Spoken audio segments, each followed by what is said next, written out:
Proudly বলবো যে আমি 2 সাবজেক্টে ফেল করছি, অনেক ভালো স্টুডেন্ট ছিলাম। একজনের পার্সোনাল জিনিস আপনি পাবলিক করছেন, আপনাকে আমি দেখে নিচ্ছি আইনের মাধ্যমে, আপনাকে আমি দেখে নিচ্ছি না।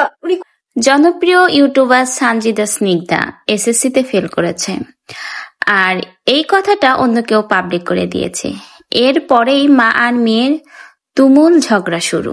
তার মার কথা হলো, একজনের পার্সোনাল বিষয় কেন এভাবে পাবলিক করা হলো, যে করেছে তাকে তার মা দেখে ছাড়বে, তার নামে কেস করবে, মামলা করবে। অনেক ভালো স্টুডেন্ট ছিলাম। থাক, কান্না করবা না কখনো।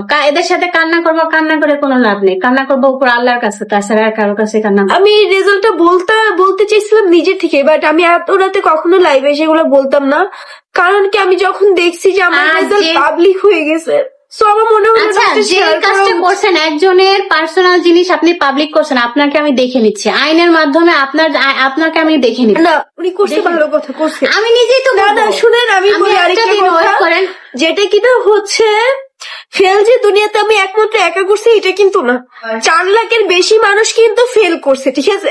সবাই কেন আমারটা নিয়েই পড়ে আছে? সবাই তো তোমার রেজাল্ট নিয়েই পড়ে থাকবে, কারণ যেভাবে ভিডিও আর টিকটক করেছো পরীক্ষার আগে সেটা তো সবাই দেখেছে, সেজন্য রেজাল্টটা কেমন হয় সেটা দেখার জন্যই সবাই বসেছিল।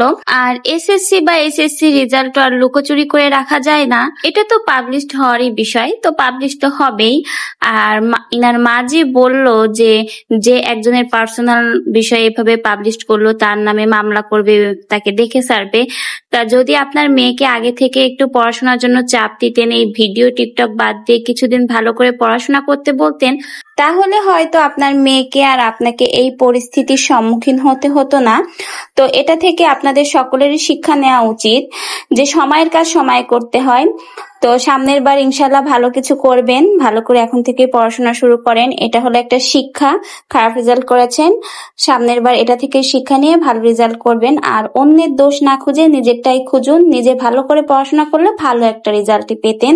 আর আজকে তাহলে আর এভাবে কান্না করতে হতো না। এদের সাথে কান্না করবো, কান্না করে কোনো লাভ নেই। কান্না করবো উপর আল্লাহর কাছে, তাছাড়া আর কারোর কাছে কান্না। আমি রেজাল্টটা বলতে চাইছিলাম নিজে থেকে, বাট আমি এত রাতে কখনো লাইভে সেগুলো বলতাম না, কারণ কি আমি যখন দেখছি যে আমার রেজাল্ট পাবলিক হয়ে গেছে, সো আমার মনে হলো যে কাজটা করছেন, একজনের পার্সোনাল জিনিস আপনি পাবলিক করছেন, আপনাকে আমি দেখে নিচ্ছি আইনের মাধ্যমে, আপনাকে আমি দেখে নিচ্ছি। না, উনি করছে, ভালো কথা করছে। আমি নিজেই তো না শুনেন, আমি বলি আরেকটা কথা, যেটা কিনা হচ্ছে ফেল যে দুনিয়াতে আমি একমাত্র একা করছি এটা কিন্তু না, 4 লাখের বেশি মানুষ কিন্তু ফেল করছে, ঠিক আছে?